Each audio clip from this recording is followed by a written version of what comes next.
Boa noite, professor Dalton. Hoje eu comecei a fazer os primeiros testes, então vou passar uma coisa. Os sensores que a gente vai usar no projeto são sensores Deep Suite, feito esse aqui. É um sensor bem simples e barato, em média R$2, R$3 dele.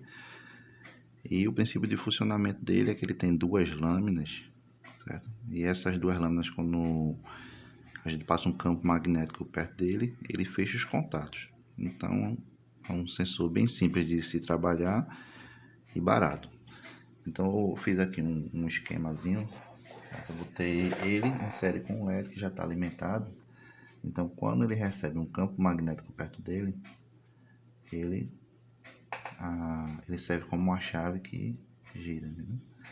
Então a ideia é a gente colocar o campo magnético com o corpo flutuante dentro do cano para ele, conforme o nível for descendo ou subindo, ele acionando os sensores. Então, eu já peguei um cano e coloquei esse mesmo sistema aqui dentro para fazer alguns testes.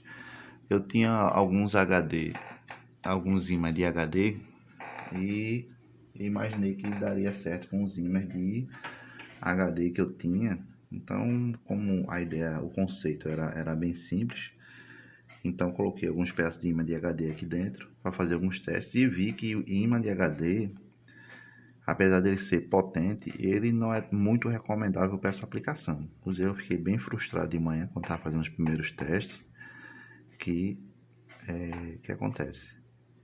Ele, em determinadas posições, ele funciona bem, certo? Então, no caso, no decorrer, quando a água for subindo ou descendo, ele acionaria. Agora, o que acontece? Em determinadas posições, ele não, apesar de ser um ímã potente, aqui, pronto, nessa posição mesmo, ele não aciona. Agora está acionando.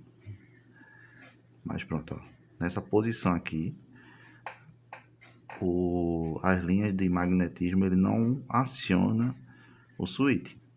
Se eu mudar de posição, ele aciona. Então esse aqui está com ímã de HD. Então fiquei até um pouco frustrado, porque eu imaginei que ele funcionaria bem com os ímãs de HD.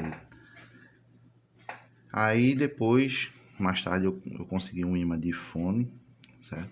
Um ímã feito uma moeda.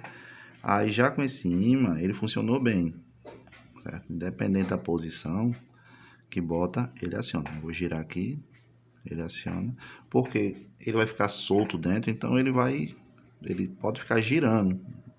Então ele tem que acionar em qualquer o campo magnético tem que acionar o sensor em qualquer posição. Então aqui eu estou girando, certo? Então em todas as posições, com ímã comum, sem ser ímã de HD, ele aciona o switch em todas as posições, certo? Então isso foi um progresso grande, certo? Que aí o restante assim facilita bastante, porque o que eu vou fazer é replicar esses sensores magnéticos no cano, certo? De forma graduada, né? Vai graduar, mas aí ele desse jeito aqui já está funcionando direitinho.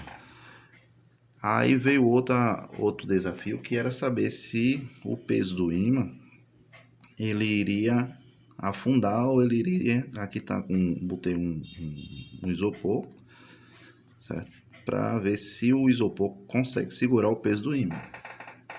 Deixa eu tirar aqui. Certo? Então, o isopor ele segura o peso do ímã, certo? Então, assim, depois a gente pode ver se o melhor componente de flutuação pode ser um isopor ou alguma coisa mais resistente. Mas aí a gente já sabe que ele vai flutuar, certo? Então, no decorrer que a água for subindo ou descendo, pelo menos para esse protótipo, a gente já sabe que vai flutuar, certo? Então, esse foi os primeiros ensaios que foram feitos, certo? Então, o próximo ensaio que eu vou fazer é colocar ele de forma graduada e fazer o teste dele subindo e descendo. Mas esse foi os primeiros testes. Aí eu já vou implementar no projeto que eu lhe passei e brevemente eu vou estar lhe passando mais uns outros vídeos do teste, porque ele funcionando no teste. Então o próximo passo vai ser fazer a parte dele conversar com a programação. O próximo passo vai ser fazer a programação e ele conversar com a parte de sensores. É isso aí. Boa noite.